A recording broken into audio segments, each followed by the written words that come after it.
And live rounds being fired by police. Wow, I'm just looking at this video clip from Kenya's parliament when GenZ stormed parliament. It's been one crazy week in Nairobi, in Kenya. Lives were lost on that day. Looking at this clip, this demonstration took the shape of what clearly was borrowing from Martin Luther King, who in the 50s and the 60s was leading the charge in the US, the bus boycott, trying to ensure that there was equity on race relations in public spaces, fighting off segregation. The Kenyan case has been one where the leadership in the country have ruled over the masses with great impunity. And obviously, President Ruto's government underestimated these young folks, man. Young men at the front line, 6 or 7 of them, holding their phones, recording the entire time, waving white handkerchiefs, some waving flags, showing the peace sign, and they just kept charging.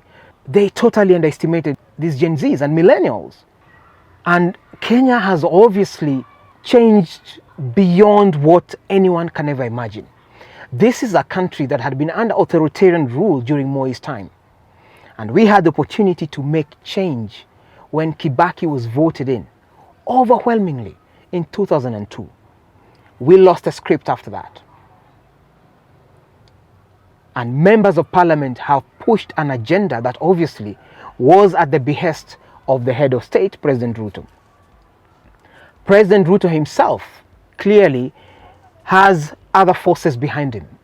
And from the reading of things, the heavy borrowing from IMF that gives us short-term loans has obviously created the new regime for overtaxation.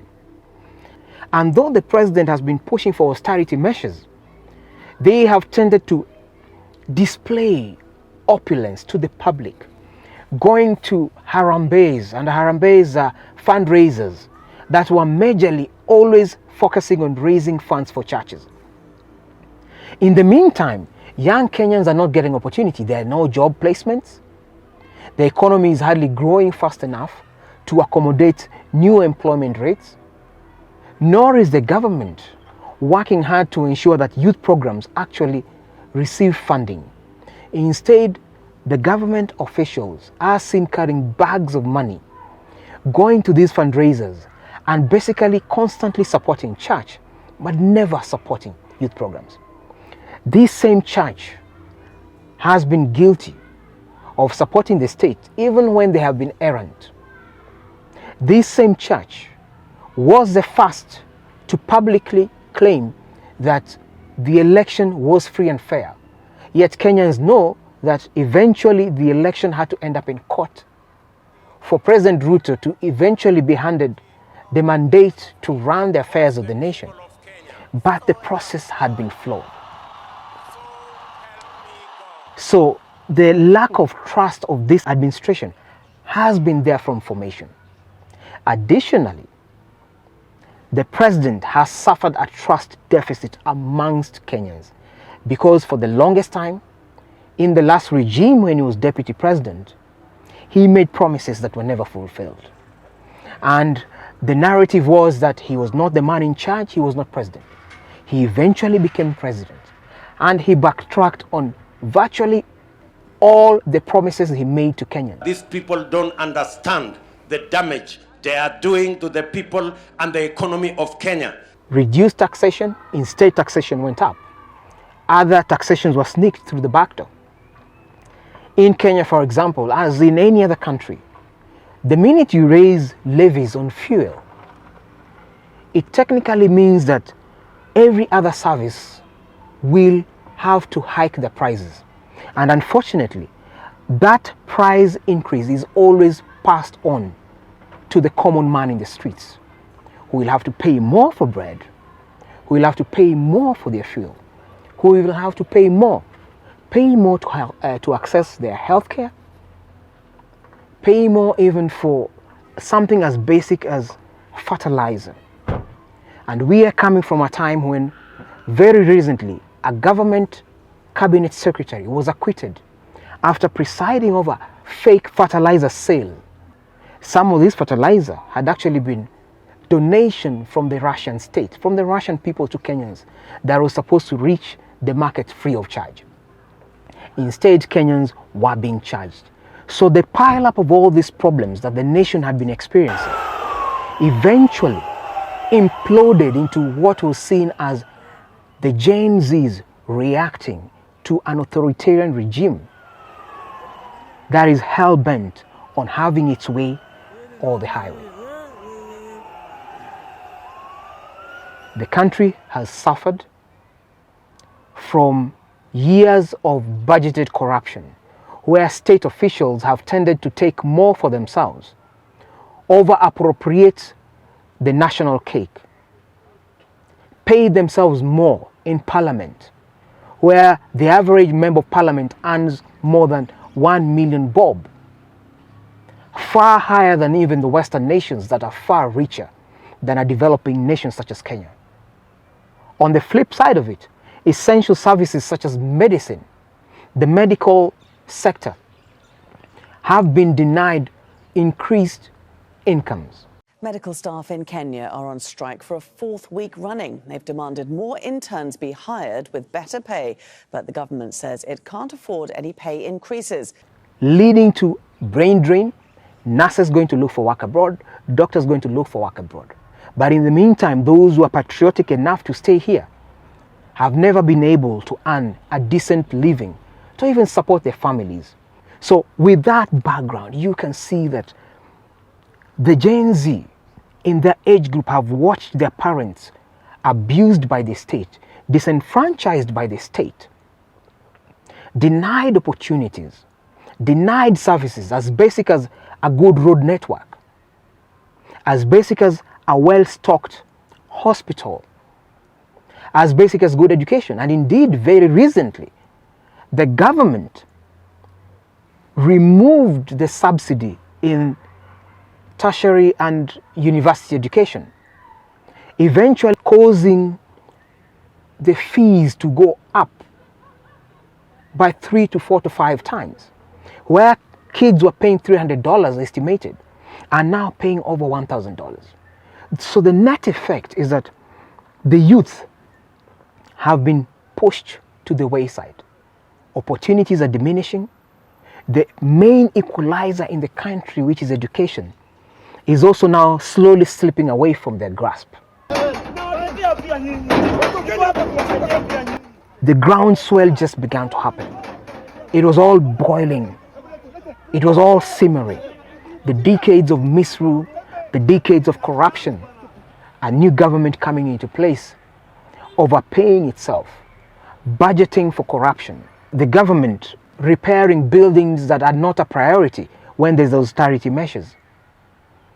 This was always a time bomb. This was a powder keg that the government was slowly coating, but not realizing it. Eventually, it exploded into a mob hysteria. A young generation that was so resilient, unstoppable, that even gunfire did not stop them. They charged at Parliament, and an estimated 6 to 8 lives were lost on that fateful day. Not a good thing for the country. Not a good thing for our image, and certainly not good for the human rights. Eventually, when the president came on air to talk about it, what did President Ruto say? He referred to them as criminals. The criminals who rained terror on innocent people and attempted to challenge our law enforcement deployments are still determined to continue with their dangerous behavior. I assure Kenyans that we shall provide a full, effective, and expeditious response to today's treasonous events. And that spoke to Kenyans that this government ideally has no intention to listen. Those who are picketing peacefully can lose their lives so brutally, and yet the government shows no regret, shows no remorse. I have directed all the organs of our national security to deploy measures to thwart any attempt by dangerous criminals to undermine the security and stability. It needed not come to this if the president took the time to speak. Eventually, he realized his mistake, and the president ate humble pie. I concede, and therefore I will not sign the 2024 finance bill, and it shall subsequently be withdrawn. The biggest challenge has been that those who are in the president's camp over time whipped up emotions, and online especially, it appears the government did not have a policy for social media. The arrogance of the state officers created a problem in this country. He got the explosion that was never expected. And the GenZs beat President Ruto at his game.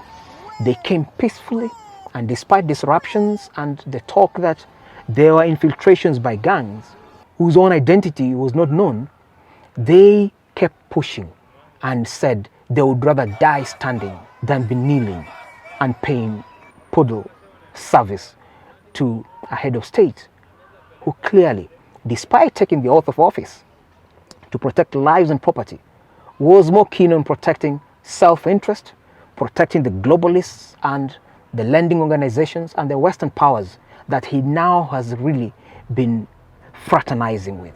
He recently just came from a state visit in the US. So this to come right at the back of that is a very curious thing indeed. Difficult times we live in, a very sad state of affairs that we had to lose young men and women in this manner. Our hearts go out to the young men and women that we lost, the martyrs of this cause. Kind of reminds me of Martin Luther King's fight in the US, that eventually he was taken out in Memphis for pushing for equality, for truth, and for justice amongst men. The young man called Lex Masai was the first to lose his life in this process, fighting for Kenyans.